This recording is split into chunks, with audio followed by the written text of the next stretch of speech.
Sí, efectivamente tenemos doble jornada acá en Alternativas. Estamos en la mañana con Edgardo Aranda. Vamos a hablar un poco del estado social de la pandemia. Edgardo es abogado penalista, que también ha dado muchos muy importantes por la causa de los trabajadores. Que vamos a hacer también tenemos a la tarde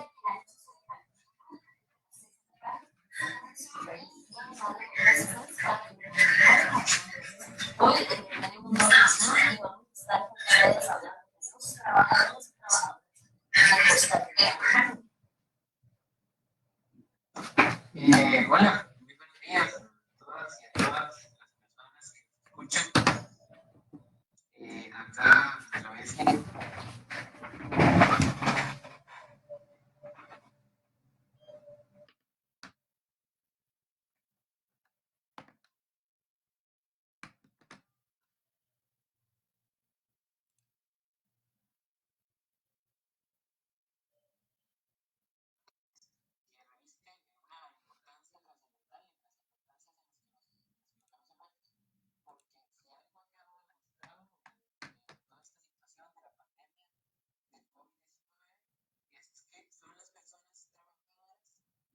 que luego nos integran en la sociedad, las que marcan la pauta.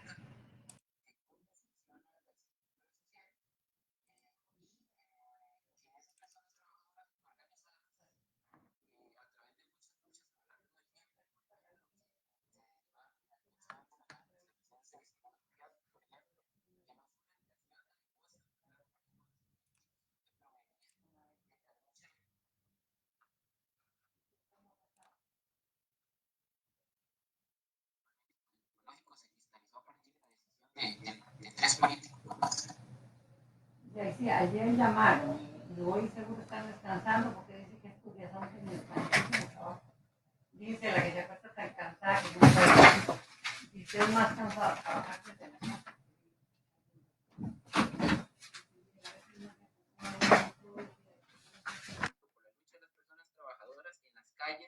En las organizaciones sociales, en las organizaciones gremiales y sindicales, estuviesen peores condiciones. Creo que podemos vernos en el espejo de España, por ejemplo, de los recortes que hubo a la salud ahí. Entonces, bueno, vamos a tratar de hablar un poquito de todo eso a lo largo de esta transmisión. Muchas gracias. Gracias, Alejandro. Gracias, Mailing. Sin más, don Edgardo, un placer de verdad que nos haya aceptado la invitación para poder compartir en este ratito sobre todo esto, ¿verdad?, que está pasando y sobre todo tal vez podríamos hablar algo ahí de lo que pasa también en la Asamblea Legislativa. Buenos días a toda la gente que nos ve y nos escucha. Un saludo a Alejandro, a Mailing también, a Isaac, está ahí en el back, ¿verdad? Que me lanzo porque todo salga bien. Y un saludo, por supuesto, a mi esposa Adriana, que está también ahí trabajando detrás de cámara para que esto salga lo mejor posible. Y bueno, por supuesto que contentísimo de estar compartiendo aquí con ustedes, de tener este espacio. Un espacio que innova, ¿verdad?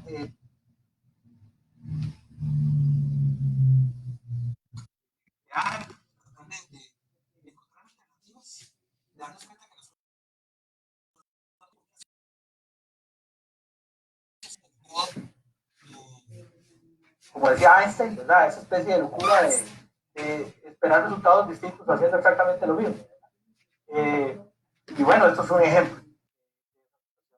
Saludar a todas las personas trabajadoras de este país, pero recordar a los mártires de Chicago, ¿verdad? Por los cuales nosotros hoy estamos conmemorando, celebrando también, pero más conmemorando aquel episodio que es importante poderlo recordar ahora, ¿verdad? Ese episodio del 4 de mayo de 1886, que fue el punto culminante de una protesta que inició el 1 de mayo, que dio como resultado, bueno, la muerte, porque fueron condenados a muerte, varios trabajadores y trabajadoras, o varios trabajadores de esa lucha por algo que hoy pareciera como normal, que es la jornada de 8 horas. ¿Verdad? Entonces, es una buena oportunidad para recordar, para iniciar recordando por qué se celebra el 1 de mayo, y también para recordar cómo las cosas pueden cambiar de un día para otro. Hoy un 1 de mayo totalmente atípico, ¿verdad?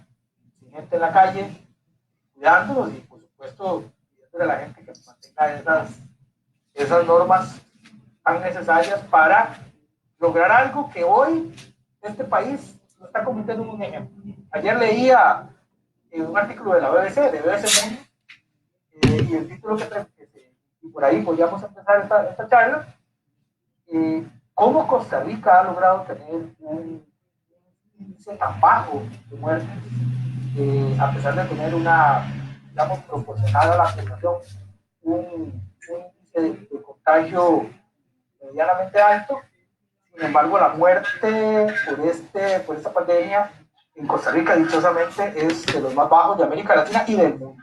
Entonces, BBC Mundo se preguntaba, hombre, jale a ver qué es lo que pasa en Costa Rica, qué fue lo que hicieron ellos, que no han hecho otros países. Bueno, una de las respuestas se llama Caja Costarricense de Seguro Social. Se llama un Estado social y democrático de derecho que puso a la salud y a la educación como algo fundamental, como una inversión y no como un gasto.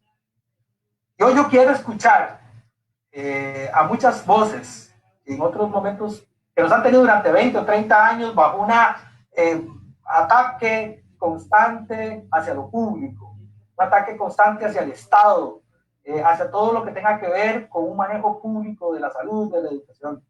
Hemos pasado 20 o 30 años combatiendo recortes en el Ministerio de Salud, recortes en educación, intentos de privatización y debilitamiento constantes de la caja, un día sí y otro también, haciéndole creer a la gente mediante la repetición constante en los medios masivos que los funcionarios públicos no sirven, que son unos vagabundos, que son unos parásitos, que es un gasto, que es uno de cargas sociales, dicen ciertos empresarios, eso es un costo, ¿verdad? Olvidando lo que vos decías, Elías, y Alejandro creo que lo decía también. Si los trabajadores y las trabajadoras, yo quiero ver una empresa tratando de salir adelante, ¿verdad? Hoy ya no les llaman ni trabajadores ni trabajadoras, les llaman recursos humanos, ¿verdad? Entonces hay recursos de capital y recursos humanos, ¿no? Son personas trabajadoras, y que entonces tienen derecho a, si van a generar esa riqueza, tener también la posibilidad de compartir y de ganar y de vivir dignamente. Es básicamente lo que uno quisiera. Esas 8 horas que se conquistaron allá en 1886, hoy están claramente relativizadas ¿verdad? Y discutidas en el sentido de que, si bien es cierto, tenemos una legislación que dice que hay una jornada ordinaria que es de 8 horas, sabemos que antes de esta pandemia había más del 50% de la población económicamente activa de este país que tenía algún grado de informalidad en el trabajo. Es decir, la persona trabajadora que sabía que esas 8 horas eran un cuento y que tenía que trabajar 10 para medio, o 12 para medio redondear, para poder llevar ingresos a su familia, ¿verdad? Personas jóvenes, sobre todo, mujeres jóvenes, sobre todo, que pensar en vacaciones pagadas, pensar en horas extras, eso es un sueño, ¿verdad? Ahora ustedes, y con todo respeto lo digo para la gente que trabaja, digamos, liberalmente, pero ahora el cuento es el freelance, el cuento es ¿cómo se llama esto? No, los emprendedores, ¿verdad? Y está bien, yo respeto esas iniciativas, pero también tener cuidado de que dentro de eso no se esconda un intento para tercerizar y relativizar los derechos laborales. Entonces, yo creo que me extendí un toque ahí en la introducción, pero me parece que eso de alguna manera nos ubica en la importancia del Estado social de derecho, que hoy queda más claro la importancia de un Estado fuerte, de un Estado que maneje la salud, la educación de manera fuerte y con calidad. Por supuesto que tienen defectos, por supuesto que lo público tiene que mejorarse, por supuesto que podemos discutir de todo eso. Pero de las cosas buenas que ha generado esta pandemia es que la gente se ha empezado a dar cuenta otra vez que el Estado es necesario, el Estado es importante, y ahora los mismos empresarios, muchos empresarios que durante las épocas de vacas gordas dijeron, no me toque, Estado no me toque, Estado es una carga, usted debería limitarse a lo mínimo, ahora es Estado, ayúdeme, Estado, rescáteme. Entonces, bueno, esas son de las cosas que creo que esta pandemia nos ha colocado en su sitio. Sí, yo creo importante, tal vez sumándole a lo que menciona Edgardo, es que de hecho ha sido parte de lo que he mencionado, que las crisis nos permiten evidenciar cosas que tal vez antes no eran tan visibles, no eran tan tangibles, y pues esta situación pues logra evidenciar que tenemos instituciones muy importantes que han hecho o que nos han dado resultados positivos en comparación con otros países, ¿verdad? Incluso el mismo Estados Unidos, ¿verdad? Por ahí José María mencionaba en algún momento, ¿verdad? ¿Cómo es posible que tengamos en estos momentos menos muertos en Costa Rica que en Estados Unidos? En Estados Unidos hay más muertos costarricenses, ¿verdad? Y eso es lamentable, pero es una situación que se logra también destacar el trabajo que ha venido haciendo la Caja Costarricense del Seguro Social. Edgardo, tal vez como para ir haciendo un análisis, ¿verdad? Hace 2 años ya, si no me equivoco, veíamos una regla fiscal que iba dirigida principalmente a cobrarle la crisis a los trabajadores. Aquí en Costa Rica, básicamente no era, bueno, era una regla fiscal que no venía a solucionar absolutamente nada. Hoy nos damos cuenta antes de que entre esa pandemia que se logra evidenciar que la regla fiscal no funcionó para tratar de mermar o bajar el déficit fiscal, más bien tenemos un déficit fiscal mucho más alto y nos enfrentamos a una situación en la que el Estado tiene que empezar a buscar recursos de alguna parte para poderle hacer frente, ¿verdad?, a todo esto. Y pues se vienen implementando políticas y algunas estrategias que podríamos decir que son buenas porque han logrado, digamos, atender la emergencia de manera efectiva. Sin embargo, pareciera ser que hay políticas que vienen con la misma idea de la regla fiscal, pasándole la crisis al trabajador, y donde los empresarios básicamente se mantienen al margen, y algunas otras políticas que incluso podríamos decir que lo que hacen es protegerlos, ¿verdad? Mientras tanto, los trabajadores son los encargados de, con sus salarios, básicamente, y hacerle frente a la crisis. Mientras tanto, esas riquezas tengan a seguir guardadas, ustedes tranquilos, y eso es una de las situaciones que nos preocupa. Sí, sí, claro, estas son de las enseñanzas que nos ha traído esta pandemia. Bueno, algo que no dije al inicio es que, si bien es cierto, por supuesto, que mi pasión es el tema ambiental, temas ambientales y el derecho ambiental, pues en mi trabajo también trabajamos mucho el tema de derecho laboral, derecho público, derecho administrativo, constitucional, ¿verdad? Entonces, no me enojo que me digan que soy abogado ambientalista, pero también tenemos algún campo de conocimiento mayor, y nos ha tocado en esa materia, ¿verdad? Entre derecho laboral y derecho administrativo, constitucional, público, ¿verdad? Hacerle frente a situaciones como, por ejemplo, esas deudas enormes que el Estado tenía con la caja, ¿verdad? Y que hoy por ejemplo, y antes de plantear el tema de la política fiscal, pero es que tiene que ver con eso, que vos decías, Díaz, ya que interesante. Ayer también leyendo, que es muy oportuno ese artículo de la BBC para esta tertulia de hoy. La noticia de la BBC, ese artículo de la BBC Mundo, planteaba que uno de los principales motivos o razones por las cuales este país se estaba defendiendo muy bien de la pandemia era la Caja Costarricense de Seguro Social, sí, pero el tema de los equipos básicos de atención integral de salud, los EBAIS, ¿verdad? Lo que nosotros conocemos como EBAIS, que es como esa primera línea en salud que tiene la Caja Costarricense de Seguro Social, que es básicamente medicina del modelo, digamos, preventivo, es decir, lo que hacen los EBAIS, lo que hacen los ATAP que están ahí, los profesionales, los técnicos en atención de salud, y los médicos de salud familiar y comunitaria, por ejemplo, que hay ahí, lo que hacen es llevar y monitorear a la comunidad que atiende, ¿verdad? Entonces, la idea es que no se enfermen, la idea es que la gente pueda tener los controles, digamos, educarlos para que tengan comportamientos saludables, de manera que no se enfermen y no tengan que llegar a los hospitales, ¿verdad? La idea es ese hospital sin paredes, por ejemplo, que se planteaba hace ya algún tiempo por el doctor Gaia, ¿verdad? Bueno, ese modelo es un poco lo que inspira los EBAIS. Resulta que en el 94, antes del 94, esos EBAIS los manejaba el Ministerio de Salud, no los manejaba la Caja.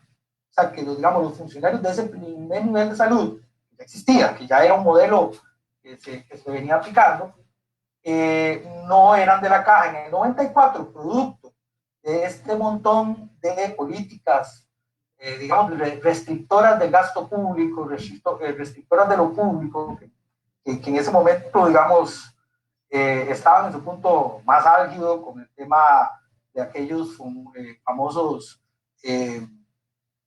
programas de ajuste integral, ¿verdad? Los famosos PAES y todo eso, que se aplicaron desde los 80 para acá, en lo que muchas de las exigencias era privatizar, hacer el Estado mucho más pequeño, dejar muchas más cosas digamos, al libre juego de la oferta y la demanda, que luego podemos hablar de que ni tan libre ni tan juego, ¿verdad? Del mercado, sobre todo mercados muy pequeños, generó que el Ministerio de Salud se deshiciera de los EBAIS, o de lo que en ese momento eran las clínicas, o se llamaban unidades sanitarias, así se llamaban, y en ese, digamos, reajuste del Estado, esas EBAIS del Ministerio de Salud se le pasan a la Caja. En el gobierno de José María Figueres Olsen, se le pasaron a la Caja, y obviamente la Caja lo primero que dijo es, pero suave, usted me va a echar encima todos esos EBAIS, que eran cientos, no sé si miles hoy, y con qué me los manejo yo. El pacto en aquel momento fue, no se preocupe, Caja, el Ministerio de Salud, ese presupuesto que el Ministerio de Salud tiene para hacerle frente, para atender esos EBAIS, se los vamos a pasar a la Caja. Y entonces la Caja dijo, sí, un pinche cheque en un acto en el Teatro Nacional, con bombos y platillos, fue lo que José María Figueres Olsen le dio a la Caja. Y después de ahí, desde el 94 para acá, ni un 5. Entonces la Caja tuvo que asumir con su presupuesto, ya traía, y que no se ha movido mucho, porque básicamente la Caja se financia básicamente de las cuotas obrero-patronales, en un 80-85%. Con este mismo presupuesto tuvo que hacerle frente también a estos EBAIS, y no solo hacerle frente a los que habían, sino que los ha amplificado, los ha mejorado, pero con el mismo presupuesto. Esto evidentemente genera un problema financiero de la Caja, ¿verdad? Un problema en las finanzas de la Caja. Entonces, lo que hoy es el trapito Millage para defenderse, y que lo estamos ahora sacando pecha ante el mundo, de lo bien que estamos enfrentando la pandemia, bueno, eso es una carga que a la Caja no le generaron ingresos adicionales para poder hacerle frente. Y hoy, bueno, ante el otro tema que ha afectado mucho las finanzas de la Caja es el tema de la informalidad. No hablemos del tema de la evasión, ¿verdad? De los patronos y eso, que es otro tema. Pero aparte de ese tema de la evasión, la ilusión, ¿verdad? O el reportar a los trabajadores con un tercio del salario que efectivamente les pagan, todo eso ha contribuido también al descalabro financiero de la caja, al punto que ha llegado a momentos críticos, ¿verdad? De la caja. Y luego de repente aparecen en este último quinquenio un nuevo ajuste fiscal, ¿verdad? Que es donde aparece la famosa regla fiscal que planteaba Elías, pero no solo eso, sino que le carga a la persona trabajadora, sobre todo al pequeño y mediano empresario, más impuestos y más cargas, a la persona trabajadora y al pequeño y mediano empresario más cargas, y a la caja y a otras instituciones públicas limitaciones en el gasto referidas, digamos, a índices de endeudamiento. No hay índices, por ejemplo, de efectividad, digamos, o cumplimiento de objetivos, otro tipo de cosas, sino básicamente por un tema de endeudamiento. Entonces, si la deuda total del Estado costarricense llega a un determinado punto, entonces ciertas instituciones tienen que limitar en ese gasto, aunque dejen de cumplir sus objetivos, porque el límite no es, el límite del gasto no es si los estoy cumpliendo bien los objetivos o no, sino si en general el Estado se está endeudando más de la cuenta. Y eso lo que va a generar, evidentemente, es una desatención en asuntos muy importantes, como puede ser también la salud, la educación, ¿verdad? Vemos al PANI, por ejemplo, cómo le quitaron al PANI, por ejemplo, algo que es tan importante en este momento, le quitaron ese ingreso automático que tenía el PANI de un porcentaje, por ejemplo, del impuesto sobre la renta, ¿verdad? Que era un financiamiento seguro del PANI, y que los legisladores y las legisladoras que en aquel momento hicieron esa reforma, lo que dijeron era que queremos que el PANI, por ejemplo, esté fuera del juego político y que tenga un presupuesto asegurado para que pueda cumplir con sus obligaciones.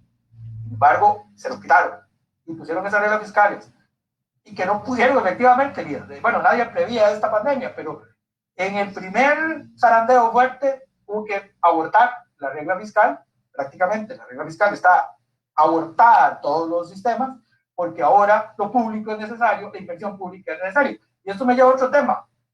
Algunas voces que han estado diciendo, por ejemplo, en la reactivación, ahora, o en propuestas de reactivación, que recorten el gasto público. Entonces, yo no entiendo, por ejemplo, se lo he oído, por ejemplo, a UCAEP, se lo he oído a la presidenta de la Cámara de Exportadores. O sea, a ver, si algo requiere un Estado y un mundo que está en una depresión económica es inversión pública para reactivación de la economía. Decirle al Estado, en una economía que no tiene circulante, que no tiene recursos, decirle al Estado que se retire y no meta, no apoye con invertir en economía, de ahí es contraproducente, porque entonces haces más grande la crisis, ¿verdad? Entonces, bueno, esas son las cosas que todavía hay voces que lo siguen diciendo, insisto, voces que siguen creyendo que van a obtener resultados distintos, haciendo exactamente lo mismo. Ok, sí, Edgardo, bueno, muchísimas gracias por esas observaciones. De lo que ha circulado en estos días acerca de la situación de la caja, que ahora vos mencionás, de la parte financiera, se ha hablado acerca de la deuda que tiene el Estado con la caja. Se ha hablado mucho también del monto de esa deuda, y por ahí ha salido el ministro de Hacienda a relativizar, ¿verdad? Y a manifestar que, bueno, que en realidad, digamos, que es una deuda que se trae desde hace tiempo, que es cierto, digamos, que es una deuda que se ha acumulado a lo largo de varios gobiernos neoliberales, que eso no exime al PAC tampoco, porque el PAC no fue que llegó hace 2 días a la presidencia, ya tiene 6 años en el poder, ¿verdad? Y decía el ministro de Hacienda también que, bueno, que el Estado ha sido responsable con los pagos en la caja, y que, bueno, que habría que discutir eso, a ver si era realmente casi 1.9 o casi 2 billones de colones lo que se le debía a la caja, porque él no estaba seguro. De la experiencia que vamos a tener respecto al juicio, por ejemplo, que se había llevado adelante junto a José María Villalta, realmente cuál es el monto que le adeuda el Estado a la Caja Costarricense del Seguro Social, que de ese monto se ha acumulado a lo largo del tiempo y que de ese monto corresponde, por ejemplo, yo entiendo que hay una parte incluso que corresponde como a los intereses moratorios, y además, ¿cuál ha sido el supuesto pago, digamos, que ha hecho el Estado, ¿verdad? Diciendo el ministro que, bueno, que el Estado está al día con sus pagos y que no piensa dejar de hacerlos. Y también viendo un panorama, por ejemplo, como el que se muestra con la aprobación del crédito del Fondo Monetario Internacional, donde ya hay sectores, porque digamos, aquí yo quiero hacer esta aclaración, digamos, aquí se ha tratado de generar precisamente de parte de la UCAEP una falsa dicotomía del pleito entre lo público y lo privado, como que ambos tienen que aniquilarse mutuamente. Y no se trata de eso, o sea, creo que aquí en toda esta situación hay pequeños comercios, medianos comercios que se están viendo afectados, personas, digamos, que son pequeñas y microempresarias, que son personas honestas, que están al día con todas sus obligaciones fiscales y que más bien sufren una competencia desleal por parte de aquellos megaempresarios, aquellos empresarios que juegan a la especulación, que pasan criticando al Estado, atacando al Estado, pero viven del Estado, ¿verdad? Aquellos, por ejemplo, político-empresarios que les aparecen millones de colones debajo de la escalera de su casa y después no, simplemente prefieren perderlos porque no quieren declarar de dónde vinieron.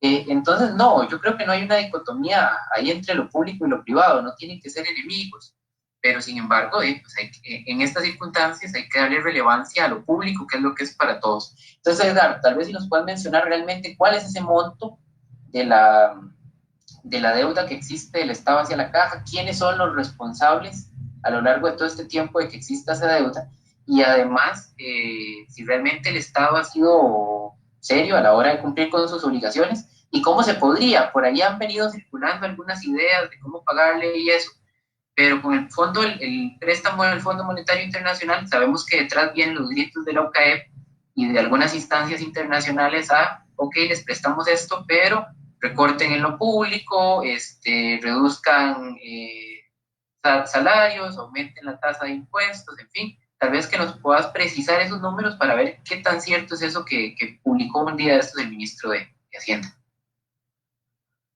Bueno, efectivamente, el monto es un monto grande. Estamos hablando de más de 2.5 billones de colones, es decir, 2.5 millones de colones. Una deuda acumulada donde se suma esa deuda desde el 94 para acá, ¿verdad? Y sí, ahí se suman, a ver, en el juicio que nosotros ganamos, el Tribunal Contencioso condenó a ese pago, pero dejó para la vía de ejecución de sentencia la determinación de ese monto, ¿verdad? Entonces, puede estar sujeto a discusiones. Yo no digo que esos 2 millones de millones, ¿verdad? Si son en esa cantidad de millones, pueden ser en esa cantidad de millones de colones, pueden ser millones más, millones menos. Eso, digamos que tendrá que hacerse las operaciones por los especialistas, digamos, las operaciones matemáticas para determinar, por ejemplo, el tema de la indexación, por ejemplo, lo que le quedaron debiendo a la caja en el 94, 95, 96, 97, eso debería traerse a valor presente para no causarle daño a la caja, porque si no, no se le estaría, digamos, restituyendo, no se le estaría restituyendo el daño que se lo cayó. Entonces, es un monto que, digamos, que podríamos sacar incluso un buen rato en otro momento para hacerle números, para determinar exactamente cuánto es, porque ahí están los montos, hay que determinar los montos que por ejemplo, la caja tiene que decir, bueno, yo he gastado tanto en Inevais, ¿verdad? Entonces, bueno, ¿cuántos son esos montos por año? Y sumarle esa indexación, y cada año son más plata lo que le invierten ahí, ¿verdad? No es un monto. Entonces, digamos que ese tema todavía es un tema que hay que dilucidar, pero sí está claro que no es que, no es ni la, o sea, a ver, por más números más, números menos que hagan, eso no va a bajar de 2 millones de colones, ¿verdad? Lo que la caja está debiendo. Y usted tiene razón en una cosa, Alejandro, aquí no hay un tema a ver, hay una, sí, lo veo mucho en redes, lo veo mucho en Twitter, y unas cosas donde uno se mete un poco.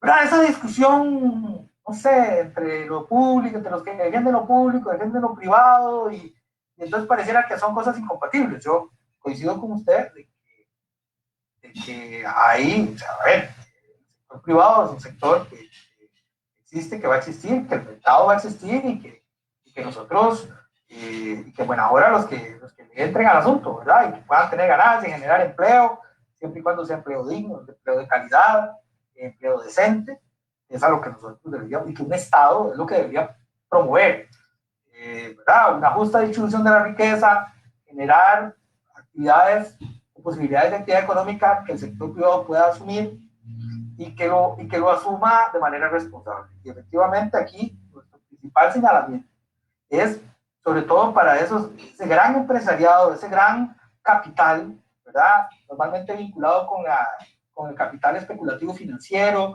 ese gran capital que sí se puede llevar la plata para Panamá, por ejemplo, para las Islas Caimán, no lo puede hacer un pequeño y mediano empresario, un gran empresario que puede mutar de un día para otro de una sociedad a otra y dejarle a la caja guindando con millones de colones de deuda sin poderlo recuperar. Eso no lo puede hacer un pequeño y mediano empresario.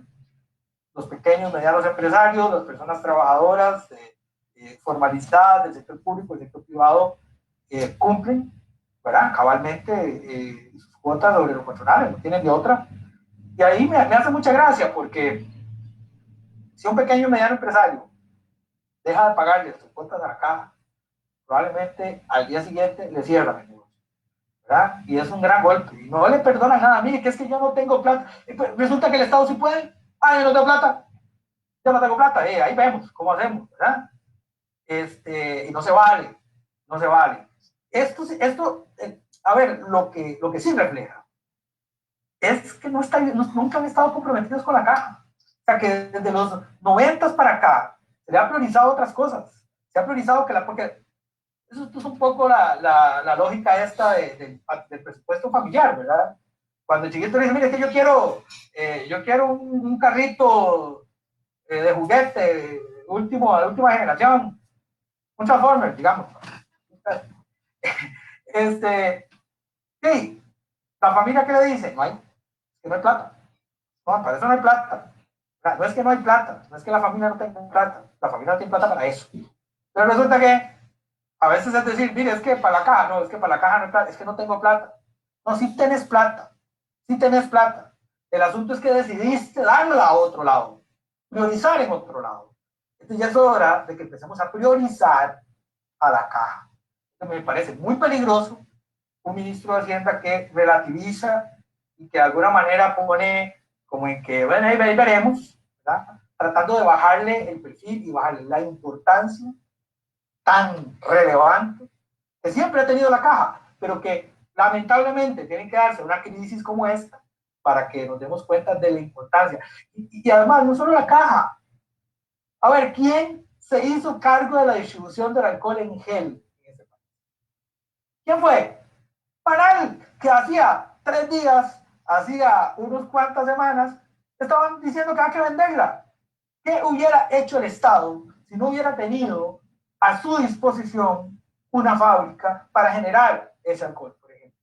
Hubiera tenido que ir a mendigar y a ver cuál empresa se lo hacía, que no iba a ser de gratis. Panal podía sacarlo al costo, ¿verdad? Y a pesar de lo desmantelado que está.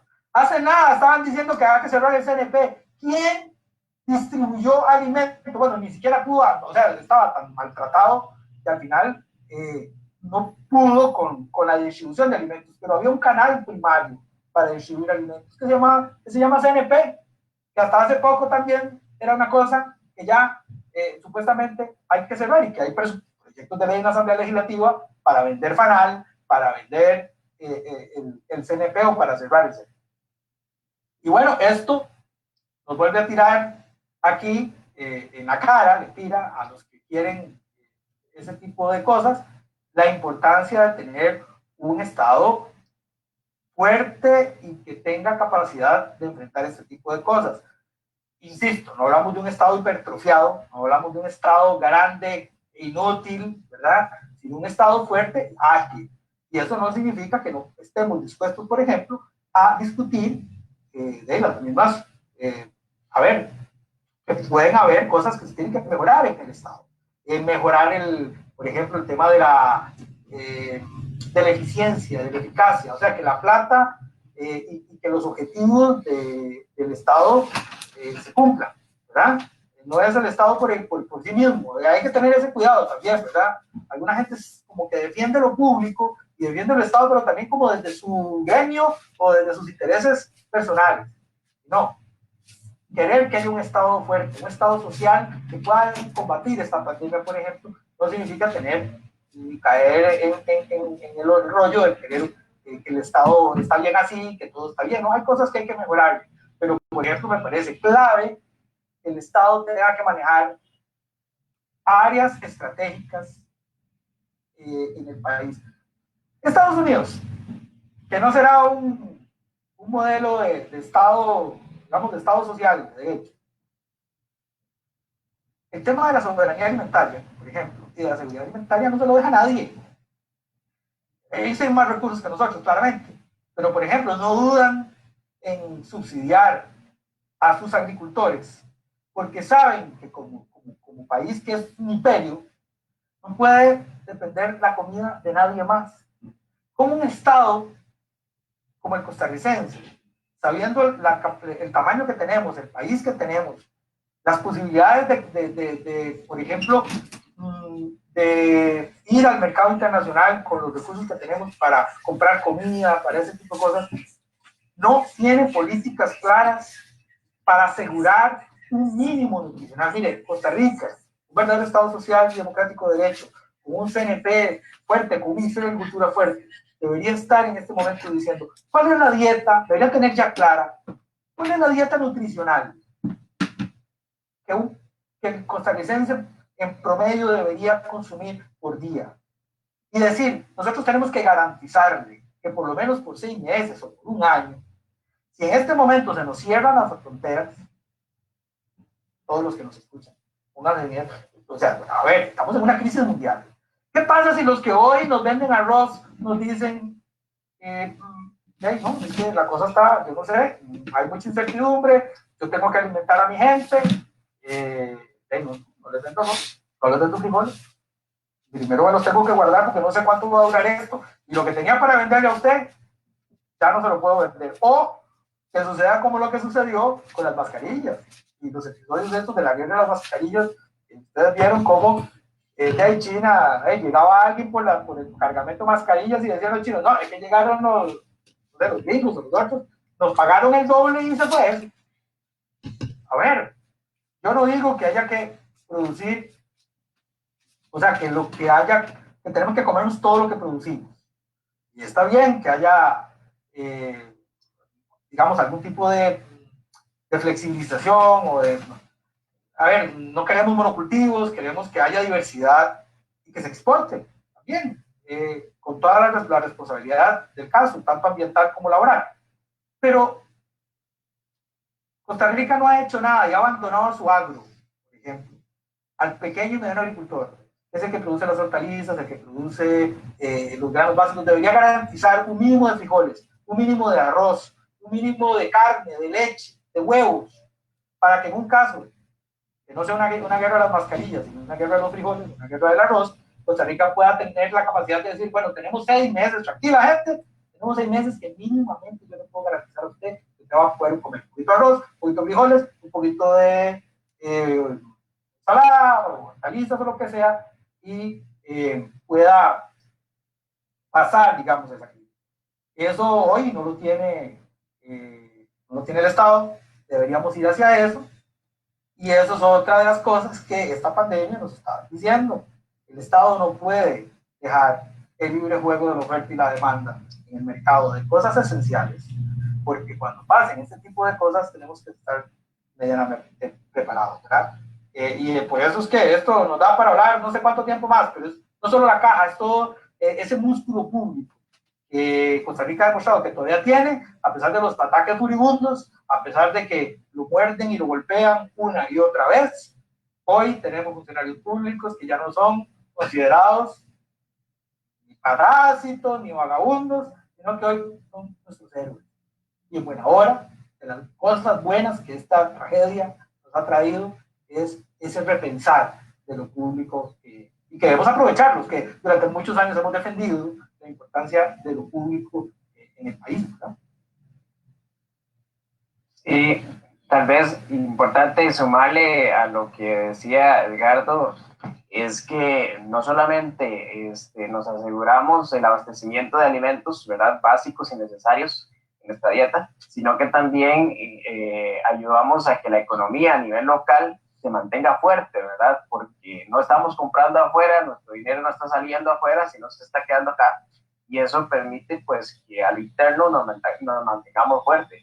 Yo creo que sí, que es parte de esas alternativas que se deberían de estarse desarrollando, que deberían de estarse pensando, analizando ahora, principalmente haciendo conciencia de que no podemos dejar tampoco a ese pequeño agricultor desamparado, porque muchas veces ha pasado que esos agricultores han perdido todo, lo han perdido todo, ha pasado de ser sus jefes, por decirlo así, o sus, ¿cómo se llama?, a pesar de dejar de producir a pasar a ser un asalariado. Y eso no es que sea malo, sino que quiere decir que ya algo, una actividad que se está desarrollando y que estaba permitiendo otros trabajos, se perdió, se pierde, y eso hace que, pues, a nivel económico vayamos, ¿verdad?, decayendo, y nuestra economía como tal vaya siendo aún más débil, ¿verdad?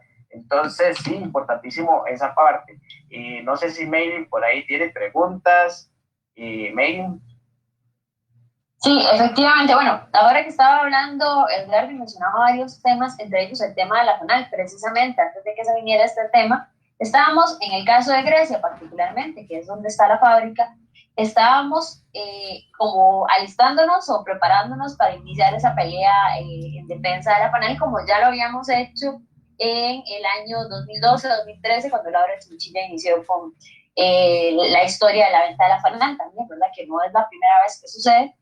No es la primera vez que han habido intenciones, y además hay que tomar en cuenta que la FANAL ha sido una empresa pública que han tratado de traerse abajo sistemáticamente durante muchísimo tiempo, entonces eso hay que tomarlo en cuenta, ¿verdad? Ahora más bien la FANAL no solo nos asegura el alcohol para la caja, sino que además nos asegura que no suceda lo que dice Edgardo, que se venda el alcohol por postor y que se acumule el alcohol a una sola persona, incluso se vende por número de cédula, cantidades por persona, etcétera, asegurándonos que sea de acceso al público en general y que no se monopolice el asunto. Entonces, al final es un monopolio público que permite la no monopolización a nivel privado y que implique que, por ejemplo, terminemos comprando el alcohol muchísimo más caro de lo que lo venden originalmente o de lo que cuesta producirlo en una situación de emergencia, ¿verdad? Que lo que sucede es que se da para especulación. Precisamente sobre la FANAL teníamos un comentario una pregunta más bien de Álvaro Quiroz Ávila. Dice, me encantaría saber la posición que tienen sobre el monopolio de Laica con FANAL, que le compra a un único proveedor sin licitaciones o concursos, que genere en etanol, un etanol más caro casi del mundo, y que grupos oligárquicos como los dueños de Taboga son los principales beneficiarios. Bueno, eso parte un poco de la situación en la que tienen a la FANAL en este momento. Edgar, ¿nos quiere hacer un aporte al respecto? Bueno, un poco en la línea de esa pregunta, lo que ha pasado efectivamente es que como no la pudieron vender, no la han podido pasar al sector privado ni apropiarse de toda esa riqueza y de ese conocimiento, lo que han hecho efectivamente, miren, es golpearla, irla debilitando, irle sacando, igual que se le pega, le han ido sacando cosas, lo han ido, para luego decir que está débil, pero es porque lo han ido debilitando. Y entonces, como no se han podido apropiar, ya lo único que les falta por apropiarse, la verdad, es las instalaciones y el manejo, digamos, al interno. Pero todo el tema, por ejemplo, de la producción del alcohol y todo eso, ya se lo apropiaron, ¿verdad? Efectivamente. Entonces, todo el mundo habla de que el monopolio de FANAL pero no habla del monopolio, por ejemplo, privado que existe en esa producción del alcohol, ¿verdad? Porque hoy para lo que le queda es el monopolio de la distribución del alcohol. Pero cómo se produce, quién lo produce, ya se lo quitaron también a Fanal. Recordemos que antes Fanal producía y distribuía ese alcohol. Ahora no, ahora lo hace el sector, un sector privado, ¿verdad? Que obviamente lo que le falta ya para terminar de cerrar el círculo es apropiarse ya del nombre, de las instalaciones, de la marca, ¿verdad? La marca Cacique, que es la marca, digamos, que es lo que en este momento es como lo más valioso que tiene, es lo que le falta. Y aparte de eso, yo quiero también hacer una observación importante que no hemos mencionado aquí. Por ejemplo, la labor de las universidades públicas, ¿verdad? Ayer, en alguna conferencia de prensa, ayer o antier, hablaba la gente de Inciensa, ¿verdad? Diciendo, tenemos mapeado el genoma del virus, y eso va a servir para la implementación de un montón de políticas públicas. Tenemos gente de Lina, tenemos gente de otros sectores en el tema de la producción de equipo para la defensa, para la defensa de la gente. Tenemos a Correos de Costa Rica poniéndose a medallas en el tema de la distribución, una empresa pública también. Tenemos a Vice, ¿verdad? Junto con la caja le dan vuelta al escenario y lo convierte en un hospital para atender asuntos de COVID en tiempos también récord. Tenemos conectividad porque, bueno, ahí hemos hecho un esfuerzo con el ICE histórico, de verdad, aunque hay otros operadores ahora, pero tenemos esta posibilidad de hacer esto porque tenemos algún grado que falta muchísimo, sobre todo en las zonas alejadas del país, el tema del internet. Las universidades, por ejemplo, es un caso que a mí me hace mucha gracia, no sabe si reír o llorar, hace nada y todavía hay algunas voces que siguen señalando el exceso de privilegios y salarios exagerados. Y bueno, a ver, ¿cuánto debe ganar alguien, una persona que hoy hace una labor que es básicamente casi única en el mundo, como el tema del mapeo de los genomas, como ese tipo de cosas, de labores especializadas? Esa persona probablemente en otro lado del mundo podría estar ganando 2 o 3 veces más que eso. Entonces hay que tener cuidado. No digo que no haya que revisar algunos excesos. Y en esto yo creo que hay que hacer un apoyo crítico también, ¿verdad?, a la labor de lo público. No es solo, a ver, tampoco hay que caer en defender lo público por lo público mismo y entonces no decir que todo está bien, que esto es un montaje. Bueno, habrá que revisar cosas. Pero, por ejemplo, lo que es innegable es la labor, por ejemplo, del Instituto Clodomiro Picado, es el de la... Sí. Florito Picado. Florito. Que es, ¿verdad?, en la labor, por ejemplo, del tema de encontrar una vacuna para el tema de los anticuerpos. Bueno, eso es de la Universidad de Costa Rica. Y así lo ha estado trabajando el tema de la UTN, de la UNA.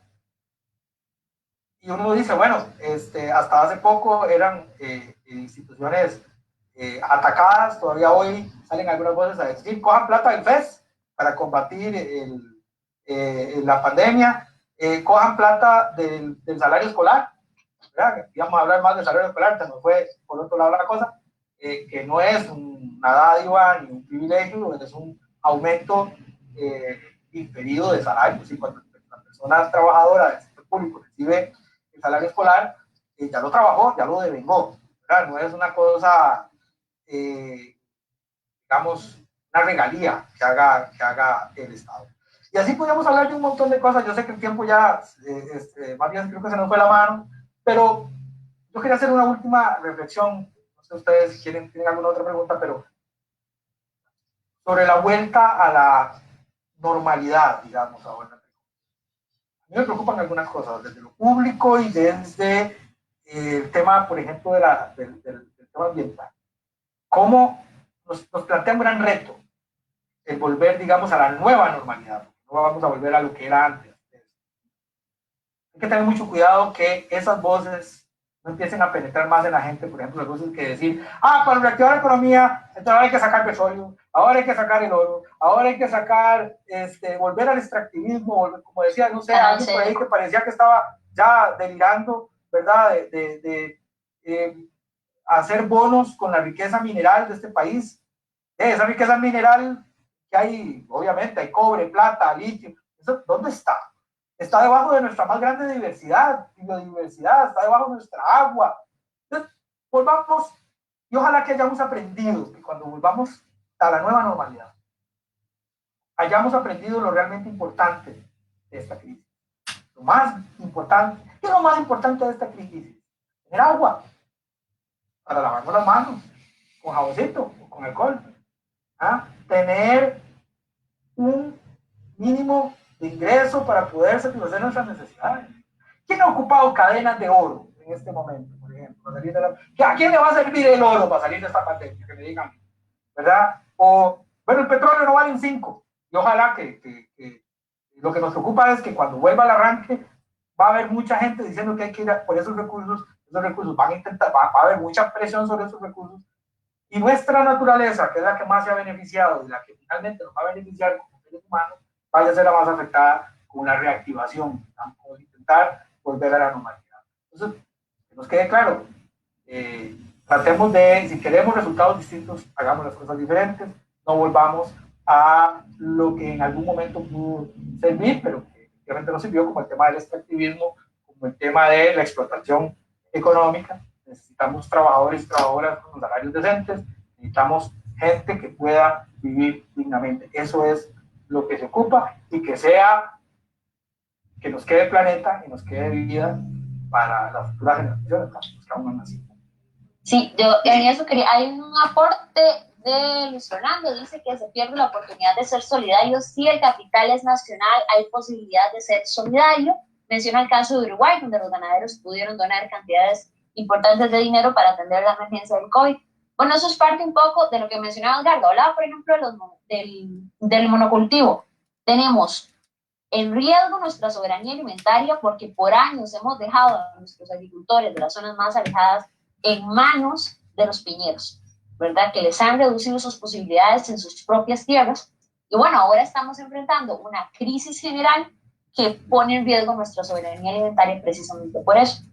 Eso como primer aporte. Como segundo aporte, quería mencionar el tema de los empleados públicos en general. Hace un año éramos unos parásitos, ¿verdad? Que estábamos en huelga y que no queríamos hacer nada, etcétera, etcétera.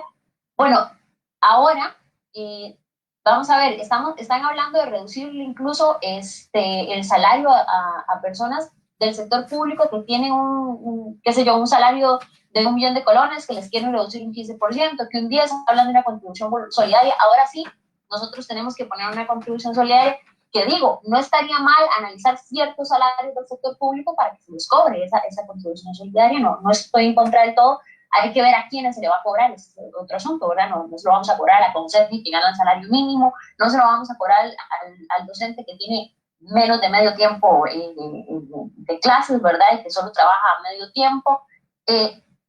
Además hay que tomar en cuenta que los docentes ahora, vamos a ver, ayer estaba viendo un chat de compañeros y compañeras docentes contestándole mensajes a sus estudiantes a las 9 de la noche. Profesores que tienen horario diurno, ¿verdad? Que tienen todo el día estar sentados en una computadora atendiendo a sus estudiantes, ¿verdad? Que eso también implica más trabajo de la cuenta. Igual que todos los demás sectores, el sector de educación está trabajando más de la cuenta, y eso ahora, ¿verdad? Sí toma valor el tema del sector público, pero hace muy poquito tiempo éramos parásitos. A mí me preocupa el tema de volver a la normalidad, que volvamos a perder de vista eso, la importancia del sector público, que ha hecho aportes grandísimos en diversos sectores que han atendido la crisis, ¿verdad? Entonces, para tomar en cuenta eso por ahí. Elías. No, antes lo que Edgardo mencionaba sobre el tema también del salario escolar, que de una forma tal vez muy irresponsable por un medio, la ministra de Planificación mencionó, ¿verdad? Básicamente dio a entender, y el periodista, que claramente pues aprovechó la oportunidad, ¿verdad? También que es un regalo, ¿verdad?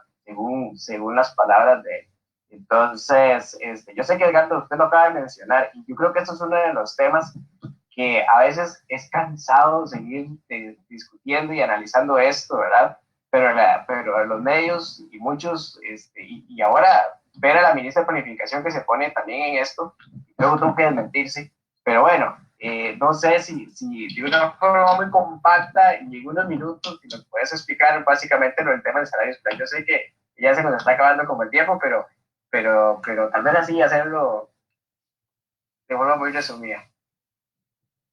No, yo estoy muy hallado aquí, ¿verdad? Yo no me quiero ir. Tenemos una ventaja. ¿Hasta dónde le da la cobija? Vamos a seguir, nada más que... A ver, el salario escolar tiene su origen en más o menos por ahí del año 94, por ahí, a raíz de una negociación, de un aumento, de los aumentos salariales, digamos, las negociaciones que se hacen ordinariamente todos los semestres, todos los semestres, tanto para definir los aumentos del sector privado como los aumentos del sector público. En esa negociación, lo que pasó fue que se determinó que por el aumento del costo de la vida se iba a reconocer un porcentaje, no recuerdo ahorita, el porcentaje no es importante en este momento, pero se reconoció un porcentaje en el que no podía, el Estado no tenía los recursos en ese momento para reconocer un 2% de ese, no sé, en este momento creo que era un 6%, un 8%, no recuerdo, por un tema de costos de la vida y tal.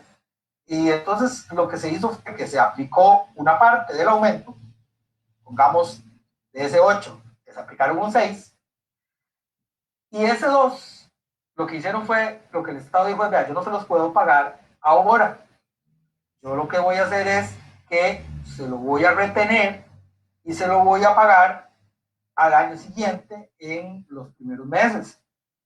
Como eso coincidía con el tema de los ingresos, digamos que la justificación era, bueno, de esa manera, bueno, yo no les puedo pagar eso ahora, pero cuando yo les puedo pagar al final del año o al inicio del año siguiente. Entonces, además va a servir para que ustedes, como ustedes tienen ingresos, la mayoría tiene gastos extraordinarios de entrada de clases y tal, de ellos puede servir, ¿verdad? Entonces, lo pusieron en enero, febrero, y como coincidía con el ingreso de clases, le pusieron salario escolar. Claro, por eso es que se llama salario escolar. Lo que pasa es que mucha gente entendió que era digamos, una regalía, era un plus, tanto satanizados ahora, para que atendieran las necesidades digamos, del ingreso al curso lectivo, ¿verdad? Porque la mayoría de las personas que trabajan en el sector público pues tenían niños jóvenes, niñas y jóvenes que podían o que tenían que ingresar. Y de hecho, en el último artículo que escribí, yo transcribía una resolución de la Sala Constitucional y a propósito ponía lo que decía la persona que metía el amparo, que decía es que no me parece, el amparo lo metió porque no le parecía que todos los empleados públicos recibieran salario escolar, porque había gente que no tenía hijos, y entonces ¿por qué iba a recibir eso si no tenía hijos? Y la Sala Constitucional aprovecha para decirle, mire, es que no tiene nada que ver con eso, ¿verdad? Y hace un poco esa retrospectiva de decir, bueno, es que en tal fecha no se pudo dar el aumento completo, y entonces esa diferencia se difirió, por eso se llama un aumento diferido al año siguiente. Entonces no es un plus, sino que es un aumento salarial que ya devengó el trabajador, que lo que hace es que se le retiene y se le paga al final o al inicio del siguiente año. Ese es el origen del salario. Entonces, decir a alguien que use esa plata para el tema de la pandemia, primero es un populista, un oportunista, no me gusta usar la palabra populista en los términos en que lo han utilizado otra gente. Digamos, es un oportunista, es una persona que quiere quedar bien para la foto, pero además es un absoluto ignorante, porque no ha podido saber, ni ha medio investigado, que no puede quitarle eso, porque es como decirle, mire, le voy a quitar el 2% del salario de todos los trabajadores para aplicarlos a la pandemia. No puede hacer, ¿verdad? No lo puede hacer de esa manera. Entonces, eso me parece que lo que reflejó fue en algún momento una falta muy importante de información para poder plantear las cosas en su justa dimensión. Y lo otro es que precisamente mientras se nos pide o se le pide a la clase, al sector trabajador, al pequeño y mediano empresario que contribuya, bueno, en este caso a los trabajadores del sector público que contribuyan, hay empresas, hay grandes empresarios en este país y ese sector de gran empresa que no le está yendo mal con la crisis. Todo lo contrario, todo lo contrario. Por ejemplo, las empresas que tenemos nosotros pues aquí en zonas francas que producen equipos médicos, esa gente les está yendo muy bien, ¿verdad? Y hay una serie de sectores en este país que les está yendo, los grandes supermercados, por ejemplo, les está yendo muy bien, porque más bien en la primera de tanteo de esta crisis, la gente salió corriendo y, bueno, que acusaban a Venezuela que no había papel higiénico, casi nos dejan sin papel higiénico aquí, a nosotros, ¿verdad? Por el temor, digamos. Pero digamos que todo eso se vendió y todo eso, digamos, generó ganancias para Walmart, para esos grandes. Y a eso no se les pide nada, ¿verdad? Todavía hoy, un proyecto que es una propuesta histórica del Frente Amplio y de otros sectores, pero que, digamos, nosotros en la gestión anterior la llevamos, la asumimos mucho y que, por dicha, hubo diputados y diputadas de esta asamblea que continuaron con esa lucha contra la usura, ¿verdad? De ese sector financiero, de ese gran empresariado especulativo que hace millones con la pobreza de la gente, porque se aprovechan de la pobreza de la gente y esos toquecitos de apaguitos, ¿verdad? Usted termina pagando un electrodoméstico 10 veces lo que vale y lo hace, y la gente se aprovecha de esa, digamos, vulnerabilidad de la pobreza. Y esos son los que salen a decir que le quiten, que usen el FES, que usen el salario escolar, pero nos dicen, bueno, tenemos temporalmente un impuesto solidario para los bancos, por ejemplo, ¿verdad? ¿Usted cree que los bancos no están perdiendo? Ningún banco está perdiendo. Nos dieron un oxígeno a los que nos hicieron quedarnos en la casa y parar todo, de que los próximos 3 meses no vamos a pagar, pero no nos están perdonando la deuda. Esa deuda viene atrás, nos la van a reacomodar y nos la van a cobrar. ¿Por qué los grandes bancos privados no han salido nadie a decir impuesto temporal solidario de las ganancias de capital de esos bancos? ¿O vamos a seguir permitiendo que esos bancos sigan reportando ganancia cero al Ministerio de Hacienda como pasó hace un año o hace 2? Entonces vuelvo con lo que decía Meili, ¿no? No está mal que podamos ver en el sector público y en el sector privado gente que tenga salarios buenos, donde pueda hacer un aporte solidario, pero lo que es bueno para el ganso tiene que ser bueno para la gansa. El gran capital tiene que poner de su parte, y entonces uno puede pensar en que efectivamente es un acto solidario, pero no se vale exigirle a los demás, que son los que hoy están haciendo el gasto en esta crisis, y a mí no me toque, a mí, yo soy del sector privado, yo soy un gran empresario bancario, no me toque, ¿verdad? Y tienen tanto poder ese sindicato bancario que prácticamente, bueno, va a pasar una ley contra la usura, pero no era la ley que uno quería, los tipos de interés siguen siendo muy altos, pero lo apoyamos porque es un avance, pero claramente se han aprovechado de la pobreza y la vulnerabilidad y la informalidad de las personas trabajadoras.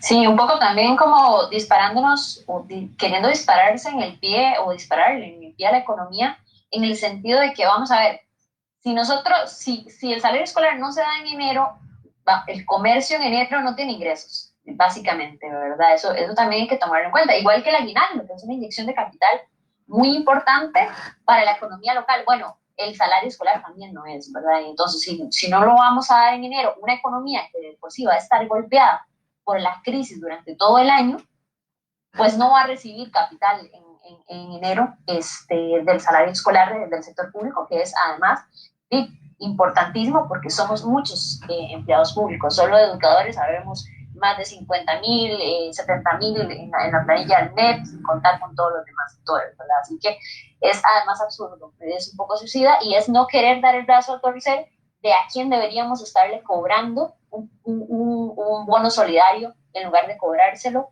a quienes están trabajando en este momento.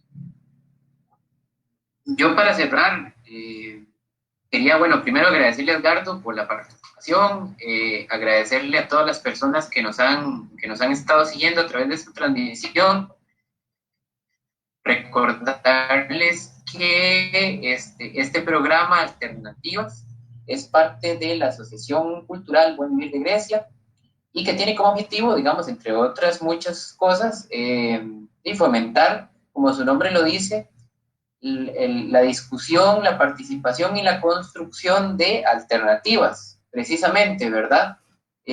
Ya los grandes medios de comunicación tienen suficiente dinero y suficientes espacios para dar su visión única del mundo, ¿verdad? Ya la UCAEP tiene suficientes bocinas para propagar sus percepciones que juegan en contra de la mayoría de los intereses costarricenses y no solo de las personas trabajadoras, sino creo que de muchos otros empresarios y empresarias.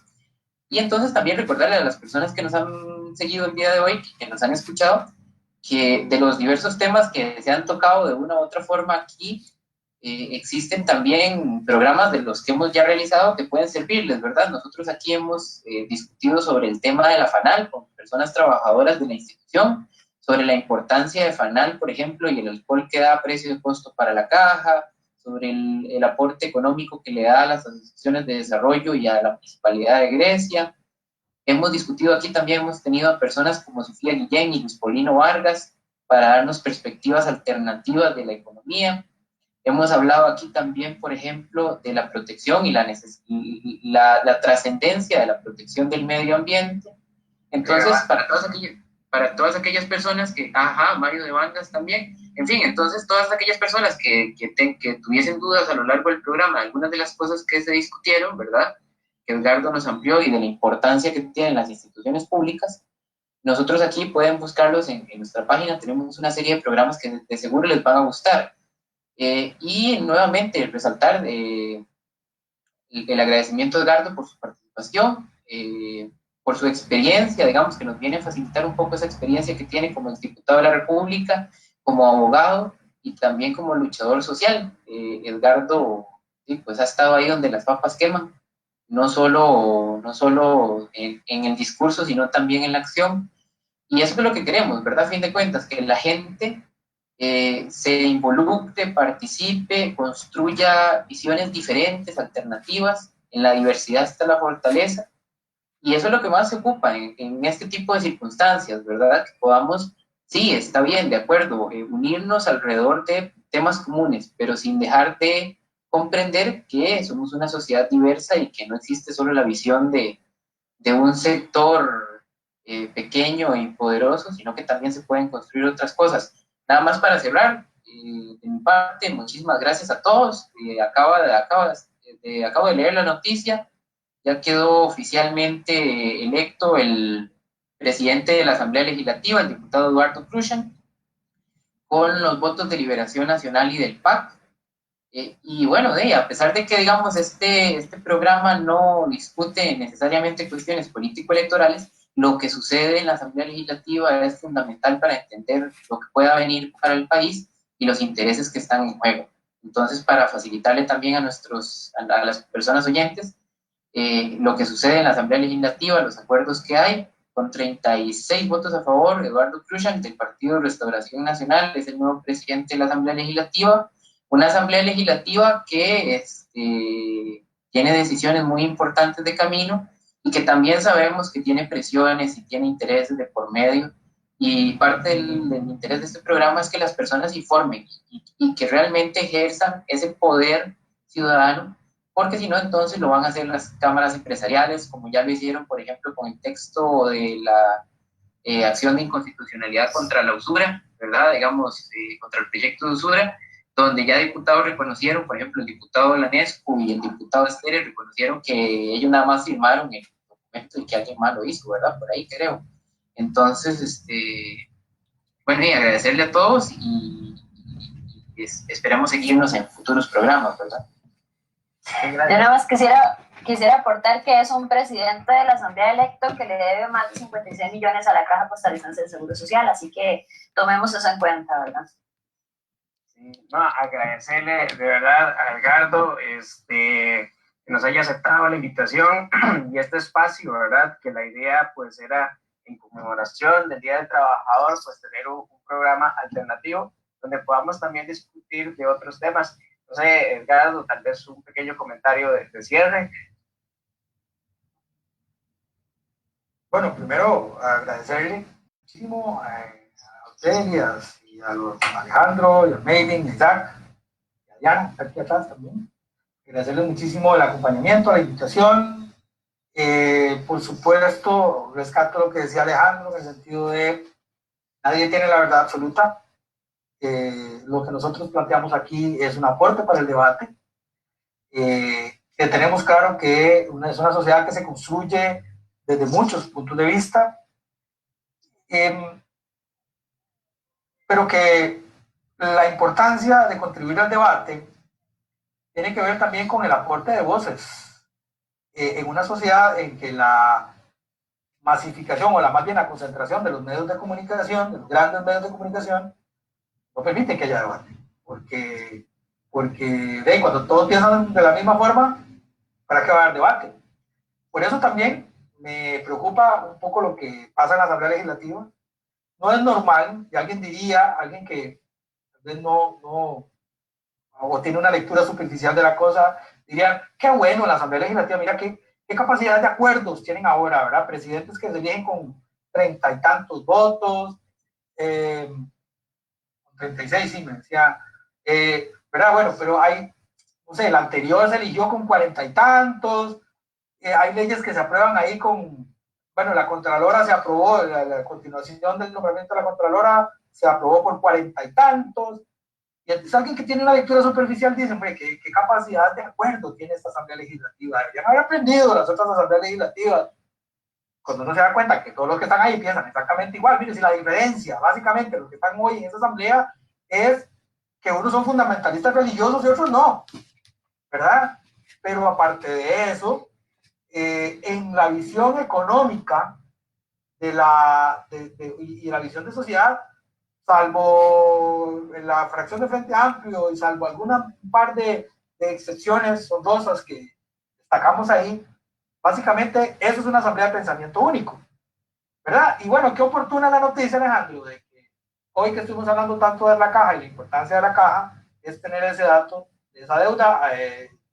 Y bueno, si está confirmada, lo primero que deberíamos hacer terminando esto es hacer un llamado al señor nuevo presidente electo de la Asamblea Legislativa que no está tan carebarro y le pague a la caja lo que se debe. Muchísimas gracias de verdad por esta invitación, muchísimas gracias a la gente que tuvo la paciencia de escucharnos y ojalá que la vuelta a la nueva normalidad no implique un golpe demasiado fuerte para nuestra madre tierra, para la naturaleza. Recordemos que solo este planeta tenemos, que solo tenemos estos recursos, que ni el oro ni el petróleo nos van a salvar cuando las papas quemen. Muchísimas gracias y espero que nos podamos ver. Bueno. May, no sé si ibas a decir algo. Cierre. No, muchísimas gracias a Edgardo, a Adriana que lo acompañó, a Isaac que nos apoya en la parte técnica de la transmisión y a las personas que nos escucharon. Recuerden que a partir de las 6 de la tarde vamos a estar hablando del 1 de mayo en otra transmisión en vivo y en Radio 16 para que estén atentos y atentos, ¿verdad? Contarles también que se compartió este programa en la página de Facebook de Radio 16, entonces también por ahí se puede encontrar. Agradecerle a Edgardo, de verdad, a Alejandro, a Mayning, a Isaac, que nos ha estado ayudando, a Adriana, de verdad que ha sido una experiencia muy bonita. Como he dicho siempre, yo creo que siempre hay oportunidades para crecer y esto pues ha sido de crecimiento porque nos ha dado oportunidades de tener otro tipo de herramientas, otro tipo de alternativas que nos permite pues llegar de otra forma, pero también buscando generar discusión, análisis y reflexión. De verdad, muchas gracias, agradecerles a todos y a todas que nos acompañaron y feliz día a todos y a todas, ¿verdad? En este en este 1 de mayo. Hasta luego.